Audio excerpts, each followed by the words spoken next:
I don't usually do a top 10 games of the year list because I just feel like I don't play enough. But this year is the most I have ever played in a single year. I used to go from like 3 to 7 games a year to 19 last year. And then this year, I played a grand total of 32. So I thought, why not? Finally, let's give it a shot this year. But we're going to do it a bit different than other people's lists. This isn't like a top 10 of 2021 list. This is a top 5. It's a top 5 my favorite games of 2021 and a top 5 favorite games that didn't come out this year that I gave a chance. Because yeah, that 32 is really kind of split evenly. It's like 15 new games, 17 old. So I think it'd be great to just give a shout out to 5 games on each side this year that I really freaking enjoyed. And hey, it's Kibiji. I do this content because I want to encourage you to be geek proud, awesome. You know, you live that authentic life, liking what you love. Here we love games. My other channel, we love anime. You just attract people that love that and makes life more awesome. So today we're going to geek out about favorite games. And subscribe if that sounds cool to you. But I wanted to hit first off here 5 games that I wish I got to play because I have a feeling if I did, they might be on this list of my personal favorites. And that is Returnal, Ratchet and Clank Rift Apart. That's probably like my number 1 thing I wanted to play. Deathloop, Kenna Bridge of Spirits, Hitman 3 as well. I have a feeling if I played them, they potentially would be on this list of favorites of mine. But a big honorable mention first is kind of for both the new and old because they're both kind of expansions per se to a game. So that's why I'm like, I don't know if I want to put them on this list because I didn't feel like it was a full game, but they might as well have been with the amount of content that was in them. So we'll just say in the expansion category of this list. For the new game, that would be Outer Wilds Echoes of the Eye. I freaking adore Outer Wilds. It is probably my favorite indie game of all time. And Echoes of the Eye just gave a whole lot more content. I was really surprised by it being like the amount that it gave. And especially for Outer Wilds fans, we just wanted an excuse to come back here and we finally got one. And it was horrifying, but it was awesome. And Spider-Man, Miles Morales, that came out at the end of last year. I played it this year and I thought it was awesome. It was just more of Spider-Man 2018, which I said previously that was considered like one of my potential favorite games of the generation. So just getting more of it was awesome. And so that's why like both Spider-Man Miles Morales and Echoes of the Eye for Outer Wilds, I thought were awesome expansions this year. But the 5 favorite new and old games. This first slot, let's say the number 5 slot, kind of is the horror category, surprisingly. And I'm not into horror games at all. I hate horror games, but these were 2 games I surprisingly really borderline love. The new game goes to Little Nightmares 2. This is a game I had a fan, Manuel, shout out to you if you hear this. He instigated me to play the first and second one, and I really enjoyed both of them. And yes, they are horror games, but they're just these kind of 3D adventure platformers. I don't know, they were just engaging enough to play. I like the puzzle solving that you have to do in them, especially Little Nightmares 2, because there's kind of, you know, a 2-people mechanic to it that's really neat. But it's single player, let me clarify that, it's single player. And the music and story just really kind of consumed me. I really enjoyed Little Nightmares 2. And then there's Phasmophobia for the old game. That came out at the end of last year, kind of like Miles Morales. I can't believe I'm saying I actually love a horror game for once. I hate horror, but Phasmophobia, I think the reason I really enjoy it is because you can leave whatever you want, you know? If you're stressed out and you just like want to get a picture of something, get some money and leave, you can do that. But it's also kind of the tenseness of it. Like you're not just constantly being chased by things killing you.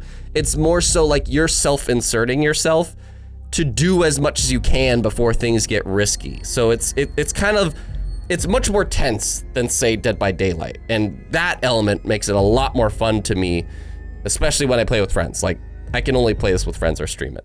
I'm still a little bit of a baby. Now this 4th slot, I love me some great multiplayers. I am a multiplayer guy, that is my jam.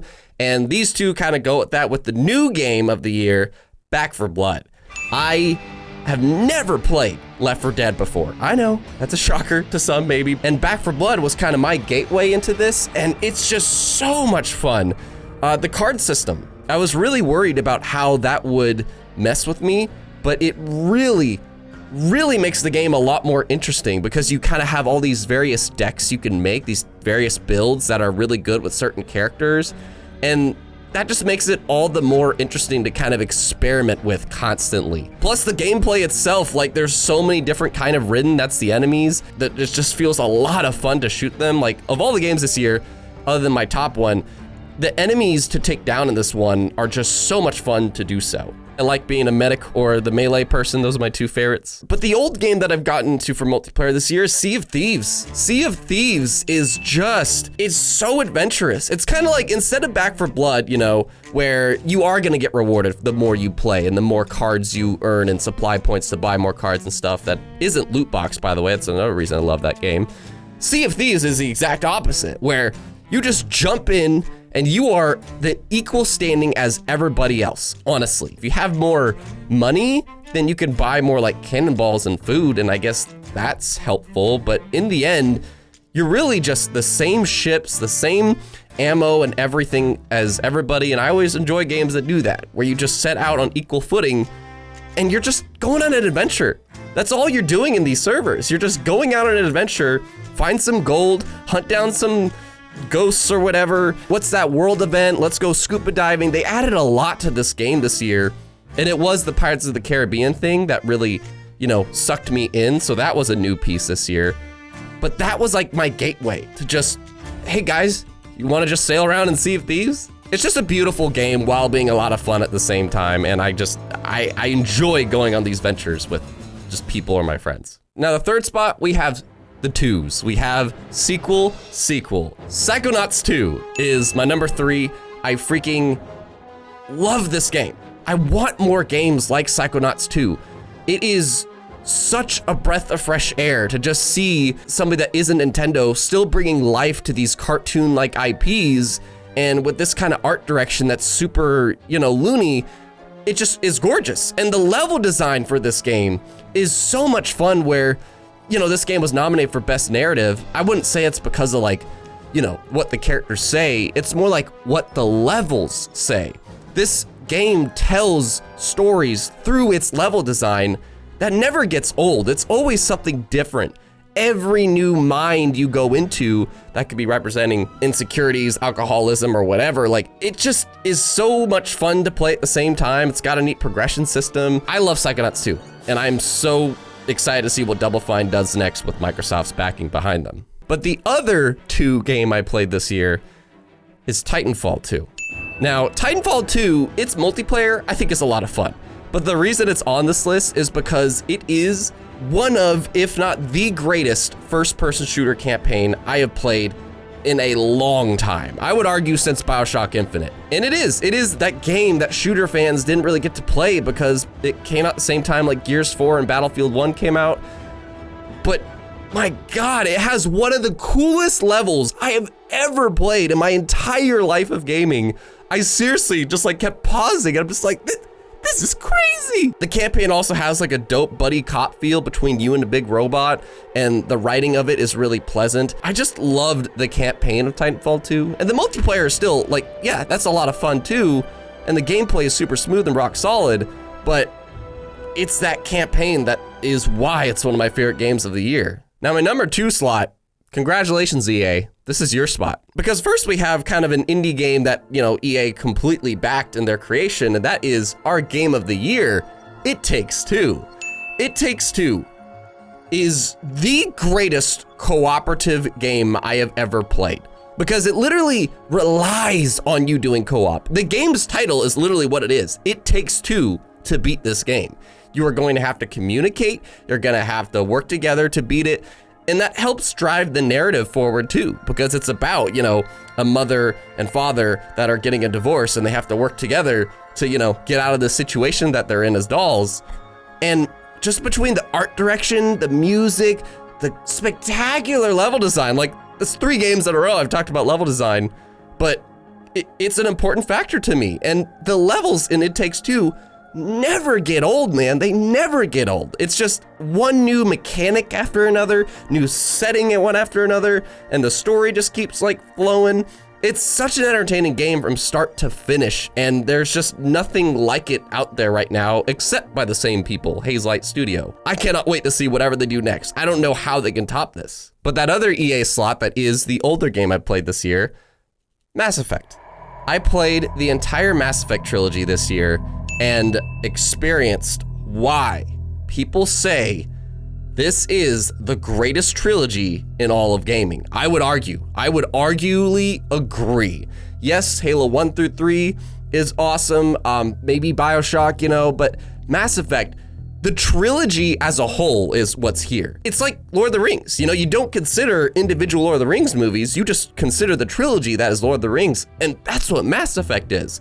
Every game is super important in pushing the story forward, and you're the one doing it. You make some decisions that you will literally see pay off, like from the first game and the third game, or the second and the third game. Like, it all accumulates together in your journey as Shepard. I'm not into RPGs, honestly. I'm not like a hardcore make decisions guy, so, you know, this wasn't my favorite game of the year, but it's kind of like this and It Takes Two are my like admiration things. Like, if I had to give a game of the year, I'd probably give it to It Takes Two and Mass Effect Trilogy. Like those are, to me, the most prestigious games I personally feel I played this year. But my personal favorites, first let's get the one you know right off the bat if you watch my channel, Halo Infinite.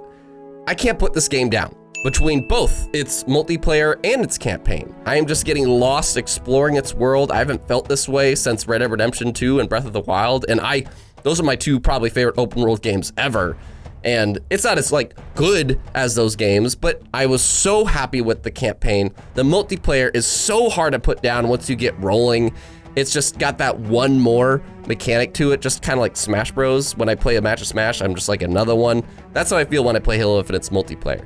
It's just a lot of fun between the gameplay mechanics. The visuals, I think, are good. You know, they're not like Last of Us or anything like that, but they're great for Halo. It's just that fun factor, the presentation, the music, the feel. It's just, this is it. I am back in Halo, and it's a freaking awesome time. And I've actually been able to talk with a lot of people I haven't talked with in a long time because of Halo again. Like, that's literally what Halo 3 did. I made friends through Halo 3, and now I'm reconnecting with a lot of friends through Halo Infinite, and that's so cool. My other number one of the year, the older side of things, it's just barely though. It's honestly, I would say this is a part of this year, Omori. I don't know if Omori is like my favorite old game I played this year, but it's just one that I feel like 20 years from now, I'm going to remember. And because of that, I just feel like I have to put it up top. Because Omori, one, as a game, it's fun. It's a lot like Mother Earthbound, I forget, you know, just that classic over top RPG style thing. And you will have progression, you know, you level up your characters, you fight using emotions. That's a really neat mechanic in the game, you know, you have anger, happy, sad. It's got a boppin' soundtrack, honestly, and also sometimes a horrifically beautiful one. And the art style is really interesting too, because it seems hand-drawn. But the main thing that really keeps me like thinking about Omori is the story. I was left just in shock of what this game did for at least 2 weeks. I still sometimes, whenever I hear a soundtrack or multiple soundtracks from this game, I get like mental flashbacks to the kind of emotional scar this story left on me and how powerful it is. I don't think I've experienced a story as powerful as the one that Omori has to tell. And that's kind of why I just feel like I'm never gonna forget it. Yeah, I don't think it's a perfect game. There is a lot of fluff in it, but that's honestly because it is a game. It gives you plenty of game to do, but that story is why it's this high in this list, and I don't think I can forget about it. So to recap, my favorite expansions, Outer Wilds Echoes of the Eye, Spider-Man Miles Morales. I got into horror this year with Little Nightmares 2 and Phasmophobia. Multiplayer-wise, I freaking loved Back 4 Blood and Sea of Thieves. And the sequels this year, the twos, being Psychonauts 2 and Titanfall 2. Then we got EA getting probably my most like prestigious, like probably my actual Game of the Year awards, being It Takes Two and the Mass Effect trilogy. But my personal favorite games of the year is Halo Infinite and Omori. I thought this was an awesome year for games. There's actually a lot of games I didn't bring up here. Like I said, I played over 30, so there's a lot of games I didn't bring up that I really did enjoy as well. It was an awesome year. What's an old game or a new one you played this year? Maybe I'll share a couple down there. And don't forget to subscribe if you want to be geek, be proud, be awesome.